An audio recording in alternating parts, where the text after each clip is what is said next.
ìyá tó kàn bẹ̀rẹ̀ lásán tó fẹ́ mú nǹkan lẹ́lẹ́ fún mi tí mo wá fọwọ́ gbé ọyàn wọn tó wá ní ìrèlè wo nìyẹn akọ̀wé ẹ stop ẹ̀ jàre wọ́n ní àwọn ẹ̀ṣẹ̀ wà yìí ẹ̀ sì kọjú okó dídò lẹ́yìn ojú 55 lọ sí 60 ẹ̀ sì kọjú okó dídò ìwọ àwọn tó fẹ́ dúró àwa ìmú nìsín ilé tó ń tẹ̀bà máìndó ó ní àti sùn ẹ gbàgbé mo ti ń dóòbò mi ò tí ì dòrò òbò tó wà lábẹ́ ìyá yìí àwọn ìyá yìí fẹ́ dókó wọn yẹn ni pé wọ́n ní o àti tí wọ́n ṣe bí pé àwọn ìyá yìí fẹ́ dókó àwọn ìyá 55 60 65 68 ní àti sùn ìyá yìí ti máa wọ 60 55 to 60 ṣáà ní ẹ̀ máa wà ṣé mo kò wú sítórì kan tẹ́ sọ nípa arákùnrin kan tó dún ọ̀rẹ́ ẹ̀yẹ bí eré ọkùnrin náà kàn lọ sọ́dọ̀ ìyá yìí ni tí mo ń ṣe nǹkan lọ́wọ́ ìdọ́rẹ́ lọ́kàn mi máa lọ pé àbí kí n gbé súnmọ́ ìyá àbí àìní lè dó mi ni àti ṣe bí mo ṣe gbé súnmọ́ ìyá yìí nìyẹn. ẹ̀yin tèmi mo pàdé fídíò kan fídíò yẹn ó fẹ́ sáǹdì bákan. Fún gbogbo ẹ̀yin tẹ́ ń béèrè pé kí ni reason tí mo fi ń wá ọkọ at age of 75 years máa sọ reason fún yín lẹ́nu. The reason is this: tí n bá máa lajú báyìí hospital ni màá ti bára mi. Àkọ́bí mi ti náwó ti sún èmi gan fúnra mi. Kí dókítà tó sọ fún mi pé màmá ṣé ẹ ṣì ní sẹ́ẹ̀sì? Mo ní sẹ́ẹ̀sì, kí ni mo fẹ́ fi ṣe? Ó ní kí ni ẹ̀yin fẹ́ fi sẹ́ẹ̀sì ṣe? Màmá ẹ má jẹ́ kí n tàn yín. Tí ẹ bá continue báyìí, òkú lẹ́lẹ́jà ń tà. Ẹ̀rù bá mi lọ́jọ́ yẹn, mo wò pé kí ló dé? Ó ní ẹ lọ wá ọkùnrin tó máa tọ́jú yín. Actually ànílẹ̀ kọ̀ọ̀kan àwọn ọmọ mi kan wà tó yẹ pé wọ́n dàgbà gidi gan, wàláhì wọ́n sì ní ìdókò ẹ̀ní mọ̀, wọ́n ní ìdókò, wọ́n retí àwọn ọmọ mi yẹn wọ́n ti ń retí nísìnyí láti ìgbà tí wọ́n ti wà ní 50 years wọ́n ti ń retí pé kọkùnrin kan kó tiẹ̀ súnmọ́ wọn àwọn ọmọ mi yẹn they are about 70 years now. Am I speaking to somebody out there? Makes àwọn ọmọ mi yìí happy. Àwọn ọmọ mi yìí ó ṣeé ṣe wọn ò ní ọkọ mọ́.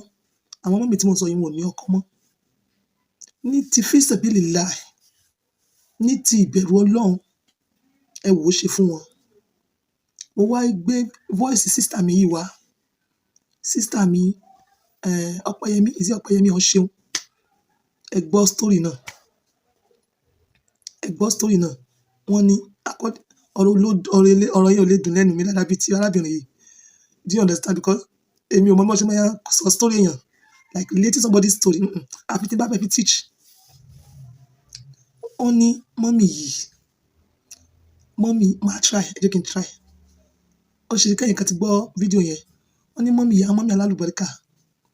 Ọmọ yẹn ó kàn bẹ̀rẹ̀ báyìí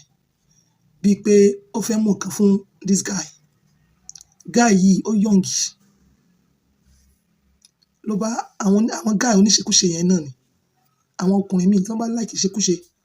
wàláhì ó easy fún wọn láti ṣe gbogbo nǹkan tá à ń sọ yìí. Ó bá mú ọwọ́ ló bá fi gbé ìyá ní ọyàn kéjì ẹ̀ ṣèdí.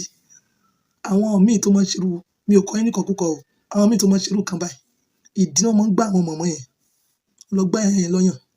Ìyá yẹn bá ní kó ṣọ́rẹ́ o bó ṣe wọlé sí mọ̀mọ́ lára nìyẹn. Pé mọ́mì màá mọ̀ like láti jẹ̀ṣẹ́ yín bẹ́ẹ̀ ṣe wà yẹ beautiful ẹ̀ tí ìdàgbà náà, you are so beautiful. Nọ́mbà mi ni ó gba nọ́mbà mọ̀mọ́ yẹn. Bí mọ̀mọ́ ṣe lọ, ó ṣà lọ visit ẹ̀. According to olè ṣe oní sister yẹn jẹ́. Ó ṣe sọ story yẹn, ó ní arákùnrin tó fún ní story yẹn sọ wípé tó ṣẹlẹ̀ sí arákùnrin yẹn ni o, èmi ń relay ẹ̀ nísìnyí. Ó ní arákùnrin yẹn sọ wípé òun ti kọ́kọ́ lọ gbéradì fún mọ́mì, kò easy láti jẹṣẹ́ mọ́mì nítorí ìgbà míì wà nǹkan tó expect ló máa bá. Àwọn mọ́mì yẹn bá ti wọ̀rọ̀ àti bùbá nǹkan tí wọ́n di sábẹ́ ó lágbára ó nídìí láti get ready èmi ò wá mọ̀ bí èèyàn kan wà ń bẹ̀ yẹn o tó fẹ́ wò ó ṣe fún àwọn mọ́mì ọkọ wọn ti kú tipẹ́tipẹ́ and they are still waiting kí ni àǹfààní ẹ̀yin ọkùnrin tẹ̀ wá ń tà tó bá fẹ́ jẹ iṣẹ́ mọ́mì tó yẹ kàn sí àjẹ́ on point kàn sí àjẹ́ o lè mọ́ ní agbára ẹ̀ tó bá sì jẹ́ pé ìwọ ló o ní agbára ẹ̀ naturally go on sàn bẹ́ẹ̀ tó bá rí pé o fẹ́ wò ó ṣe bí àjẹ́ àṣẹ ń sọ kàn sí mi fún Abba Alálùbáríkà ó ló ti lọ gbéra àjò tí ń dúró de mọ́mì bẹ́ẹ̀ ni ó ṣáìtì mọ́mì láti cotton mọ́mì gan ti kún fún àwọn attractive powder mọ́mì gan ó kun lipstick mọ́mì wá beautiful sí wọ́n tún wá look younger meanwhile ó ti lọ gbọ́ àwọn program ẹ mọ àwọn program sister mi yẹn tó yẹ yín pé ó dó ọ̀rẹ́ yẹ ẹ̀ ǹjẹ́ wọ́n ti dó ọ̀rẹ́ yẹ ẹ̀ rí ǹjẹ́ wọ́n ti dó ọ̀rẹ́ yẹ ẹ̀ rí ó ti gbọ́ program yẹn òun náà ti fi sí practice so that practice yẹn bẹ̀ẹ̀mí sọ fún yín lẹ́nìí ti fi sabilillah ti àlùbáríkà in fact you may be 30 years ó lè san sàdáàkì mọ̀mọ́ wàláì I'm telling you ládàáni mọ̀mọ́ tí ọkọ rẹ̀ ti kú tó ti retí rẹ̀ mú and you are 30 years 35 years 40 years and the mommy is 70 even 80 even 90 ara rẹ̀ sì ṣe dáadáa ó lè san sàdáàkì rẹ̀ kò nídìí kẹ́ ẹ pariwo a witness from you a witness from that mama wàláì wá sí mọ jẹṣẹ mọ̀mọ́ lọ maybe once in a while occasionally I'm telling you ládàá ló mọ̀ fìgbà inú mọ̀mọ́ yẹn ó dùn wọ́n ṣàdúrà fún ẹ àdúrà àgbàlagbà pẹ̀lú ìbẹ̀rù Ọlọ́run ni o kì í pé wọ́n mọ ṣe káàkiri o so bàbá yìí ti gbọ́ training náà ló fi ṣe practice ó ní nígbà tí mọ̀mọ́ wọlé ó lọ sọ pé kí mọ̀mọ́ lọ wẹ̀ mọ̀mọ́ ní òun ti wẹ̀ tẹ́lẹ̀ mọ̀mọ́ tó ní tìpa mọ̀mọ́ sẹ́ǹtì gan ni ó ní bó ṣe yí mọ̀mọ́ sórí bẹ́ẹ̀dì nìyẹn bí ẹni pé kinní kan wà nínú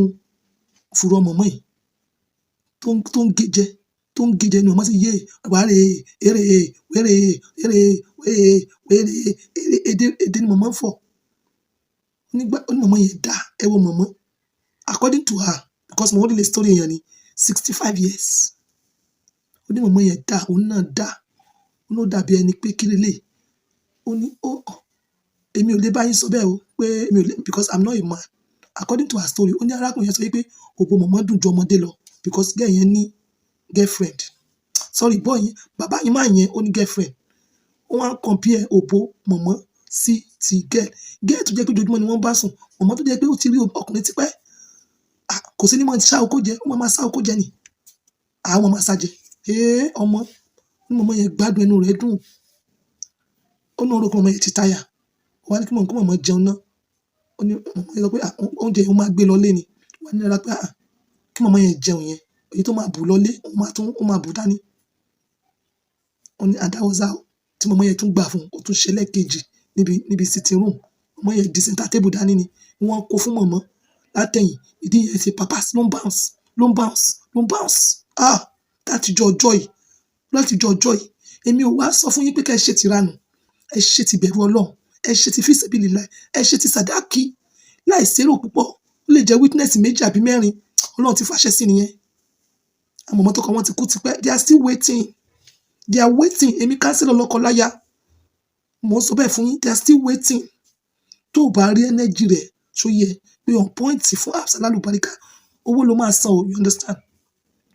èyí tẹ́ bá ní mọ̀mọ́ yẹn lọ́wọ́ ẹ ṣètọ́jú wọn gidigidi wàlá àlùbáríkà ni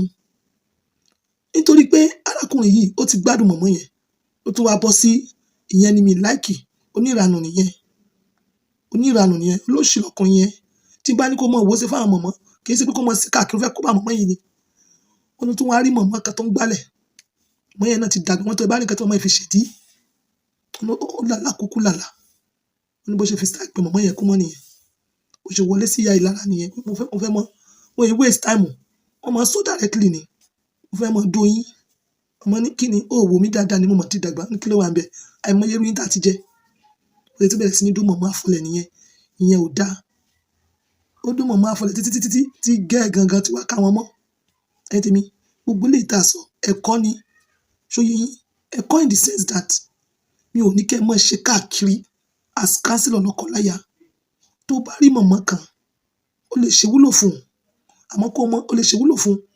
ìwúlò tó wàá ṣe wàá san sàdáàkì òun ni àdúrà ló fi mọ́ gbà òun ni Ọlọ́run fi mọ́ yọ́nú sí ẹ àmọ́ torí pé a ti sọ̀rọ̀ yìí sí ọ̀wá máa dó gbogbo àwọn mọ̀mọ́ káàkiri àbàbà ẹni bẹ̀rù Ọlọ́run mo nígbàgbọ́ pé gbọ́ ọ̀rọ̀ tí mo sọ yìí nítorí voice mi and I need to do this now because irú energy yìí àtọmọjọ́ tó tún máa wá òun ni mo fi sọ pé kí n ṣe fídíò otherwise mi ì bá ní sùúrù kí voice yẹn clear náà so ìwọ tó bá fẹ́ jẹṣẹ mọ́mì ní ti àlùbáríkà ní pé o fẹ́ san sàdáàkì so yẹ